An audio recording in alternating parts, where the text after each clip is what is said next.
Jangan lupa untuk subscribe, share, dan nyalakan lonceng notifikasinya sebagai bentuk dukungan kamu. Do you see what I see?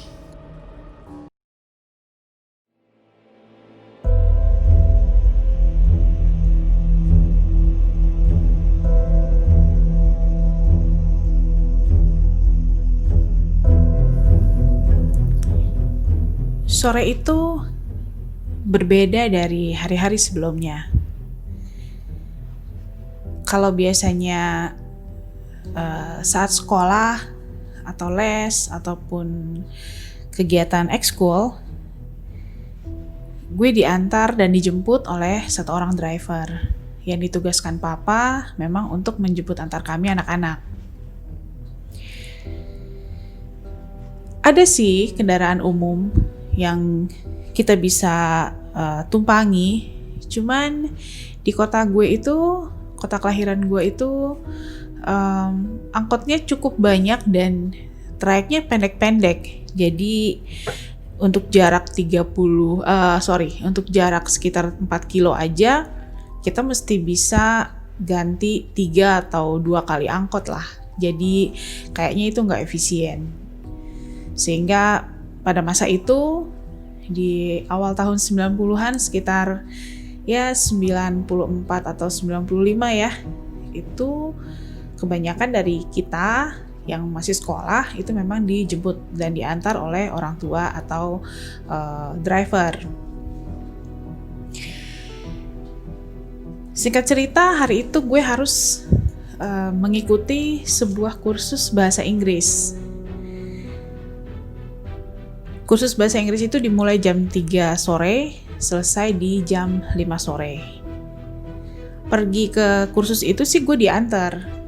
Cuman untuk pulangnya, gue harus pulang sendiri hari itu. Karena kebetulan driver yang ditugaskan papa untuk mengantar dan menjemput kita, kali ini dipakai oleh papa.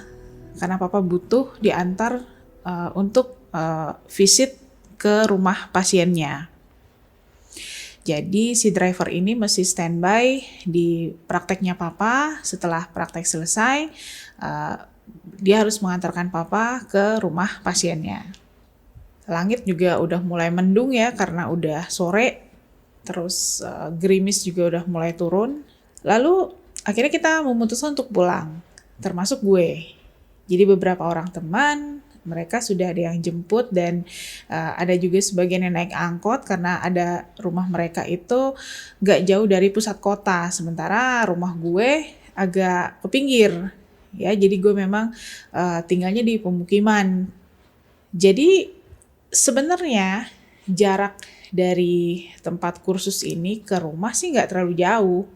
Di jam 5:30 sore itu semua lampu-lampu jalan sudah mulai dinyalakan satu persatu dan dari satu tiang ke tiang berikutnya itu jaraknya cukup jauh. Cuman di tahun 95-an itu kondisi seperti itu di sebuah kota kecil di daerah itu udah bisa dikatakan udah bagus ya.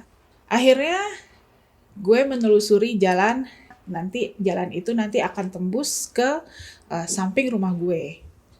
Jaraknya ya sekitar 3 kiloan lah dari tempat kursus. Nah, tempat kursus gue ini posisinya ada di samping sebuah rumah sakit umum.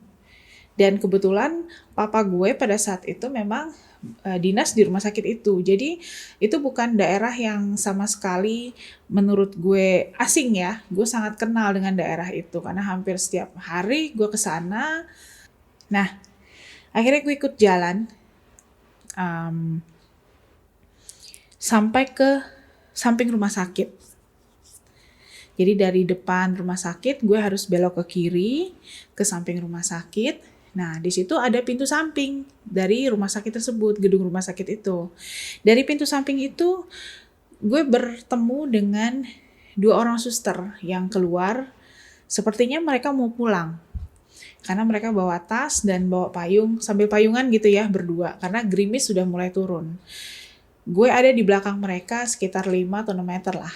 Di belakang si perawat ini, si suster ini. Ternyata suster ini juga berjalan sesuai dengan jalur yang gue lalui. Jadi kita beriringan gitu ya, gue di belakang mereka, mereka di depan gue. Dan nggak ada yang aneh sih menurut gue, cuman dari tampilan fisik mereka ya, mereka baik-baik saja. Cuman kedua orang suster ini tidak berinteraksi sama sekali satu sama lainnya. Jadi dia nggak bicara. Kalau kita kan, kalau jalan sama teman pasti kita ngobrol, ketawa gitu. Tapi kalau dia mah nggak. Dia tetap payungan, terus mukanya lurus menghadap ke depan gitu ya, tanpa menoleh atau apa gitu. Lalu perlahan kami meninggalkan area rumah sakit, sudah mulai masuk ke pemukiman penduduk, melewati pohon-pohon, kebun-kebun yang ada di situ ya. Walaupun itu jalanan besar, terus beberapa kendaraan tuh masih ada yang lewat sih. Waktu itu sudah menunjukkan hampir pukul 6 sore, jadi udaranya udah dingin, lalu langit pun udah mulai gelap gitu ya. Lalu kami menelusuri jalan itu sampai di sebuah pertigaan. Gue harus belok ke sebelah kanan. Gue menyeberang dari sisi kiri ke kanan, lalu gue menyeberang lagi ke arah kiri. Jadi gue ngambil sisi kiri jalan. Setelah belokan itu gue ngambil sisi kiri jalan. Karena kenapa? Di sisi kiri jalan itu ada trotoar yang cukup lebar juga. Dan gue ngerasa safe kalau gue jalan di atas itu, di atas trotoar itu. Begitu juga dengan si dua orang suster ini. Nah, begitu setelah pertigaan itu, kita mulai memasuki area yang sedikit sepi rumah penduduk. Jadi dari satu rumah ke rumah yang lain itu jaraknya cukup jauh, sampai puluhan meter gitu ya. Nggak seperti yang sebelumnya. Dari situ banyak sekali kebun-kebun kosong, pohon pisang, pohon randu juga, pohon beringin, dan segala macam pohon-pohon yang besar itu ada di sisi kiri jalan. Berarti ada di sebelah kiri gue pada saat gue jalan di trotoar itu. Sementara di sisi kanan jalan itu adalah hamparan sawah yang sangat luas. Totally sawah. Gue dan suster itu masih jalan beriringan. Sampai suatu ketika, kedua suster itu menyeberang jalan, mengambil sisi kanan jalan. Gue sih agak sedikit heran ya, kenapa sih mereka nyebrang di sana? Memang di persawahan itu nantinya 1 kilo ke depan itu memang ada jalan yang sengaja dibuka oleh sebuah developer perumahan gitu ya. Jadi bisa mobil masuk, dua mobil gitu bisa lewat di jalanan itu, dan jalanan kecil itu menuju ke sebuah perumahan milik bank pemerintah di kota itu. Gue lupa bank apa, yang jelas itu adalah perumahan karyawannya. Tadinya gue berpikir, oh mungkin si suster ini adalah salah satu dari penghuni di perumahan karyawan itu, karena mereka nyebrang gitu. Tapi gue sih cuek aja dan berpikir itu masih jauh loh jalan itu masih jauh banget, masih ada sekitar 1 kilo ke depan. Kenapa dia udah nyebrang sekarang? Padahal di sisi sebelah kanan itu sangat tidak nyaman untuk berjalan kaki karena nggak ada trotoar. Jadi hanya ada jalan, lalu ada sedikit tanggul yang memisahkan jalan itu dengan got. Lalu di got itu langsung sawah, di samping got itu langsung sawah. Jadi agak ada turun ke bawah gitu ya, langsung sawah. Kenapa dia harus jalan di sana? Kenapa nggak di trotoar aja yang di sisi sebelah kiri yang lebih luas, yang lebih lapang gitu jalanannya dan lebih aman gitu? Tapi ya udahlah ya, gue tetap aja ngamatin mereka dari belakang.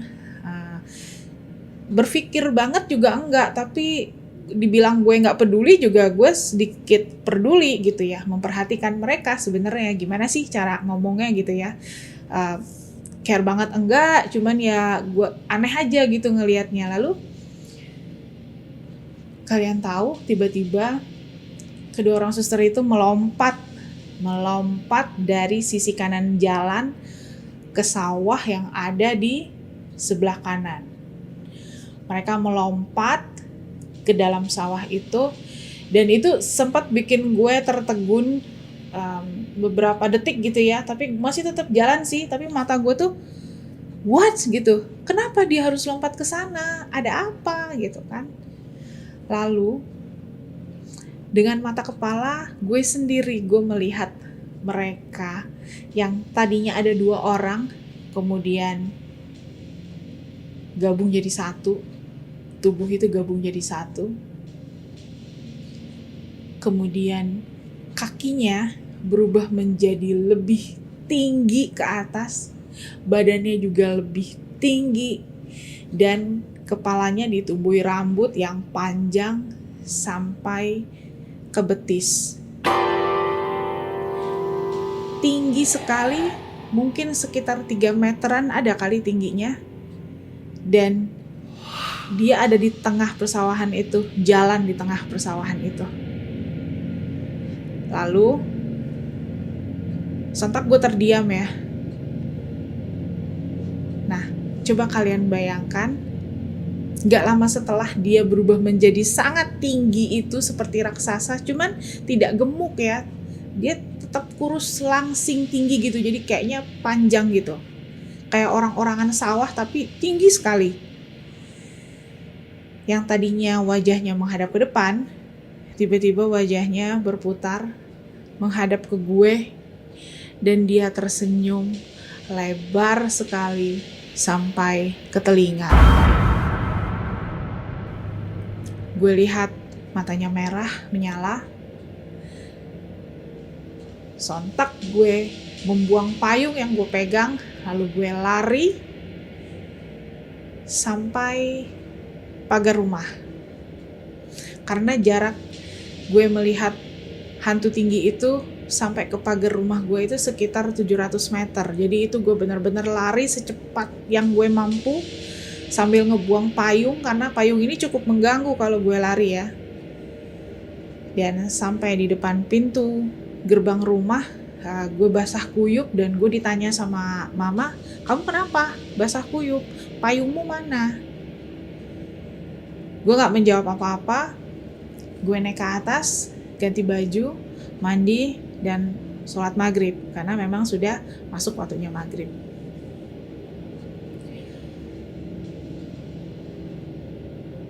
Setelah sholat isya, pintu rumah kita diketuk. Ternyata ada seorang tetangga yang datang.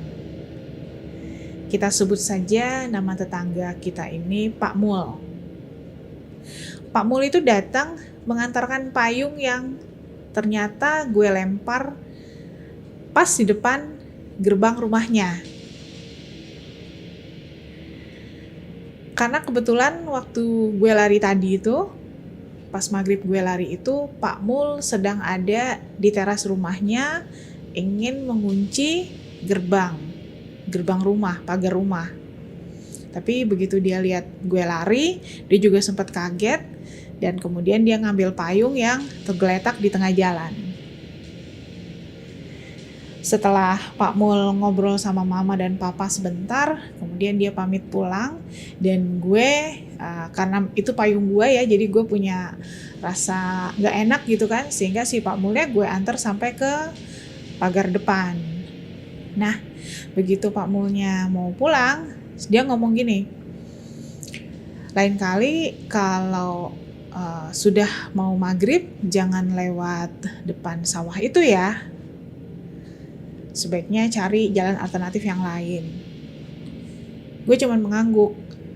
Ternyata Pak Mul memang sering sekali melihat sosok hantu tinggi yang gue lihat sore tadi. Sekarang sawah itu masih ada, dan sawah serta pegunungan yang itu ya, yang terhampar itu adalah pemandangan dari balkon rumah gue di lantai 2. Walaupun sekarang di tahun 2020 ini sawah-sawah itu udah sebagian sudah jadiin rumah, jadi memang nggak seluas dulu. Cuman gue masih bisa melihat hamparan sawah hijau dan gunung yang cukup cantik lah ya dari balkon kamar gue di lantai 2. Sejak saat itu gue memang udah karena gue memang sudah pindah ke Jakarta sejak lulus SMA, dan gue memang juga sudah jarang untuk lewat di jalan itu. Gue selalu memilih untuk lewat jalan depan. Bahkan gue sedang bersama dengan suami atau bersama dengan keluarga gue yang lain gitu ya, gue nggak akan memilih untuk lewat jalan itu. Untuk kali ini sepertinya sampai di sini dulu cerita gue. Semoga teman-teman terhibur, semoga vitamin horornya terpenuhi kali ini. Sukses terus untuk Do You See What I See. Semoga semakin kompak, editornya semakin keren ya hasil editannya, lalu timnya semakin solid, dan kita harus ingat bahwa manusia adalah makhluk yang paling sempurna yang diciptakan oleh Allah. Jadi kita tidak boleh takut dengan mereka dalam tanda kutip. Nanti gue pasti akan cerita lagi karena gue punya pengalaman yang masih banyak yang berhubungan atau berurusan dengan mereka dalam tanda kutip ini. Oke, sekian dulu teman-teman. Gue Olivia, terima kasih sudah mendengarkan.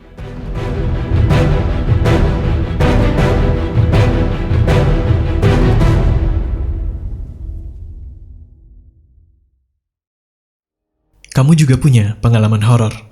Kirim cerita kamu ke alamat berikut.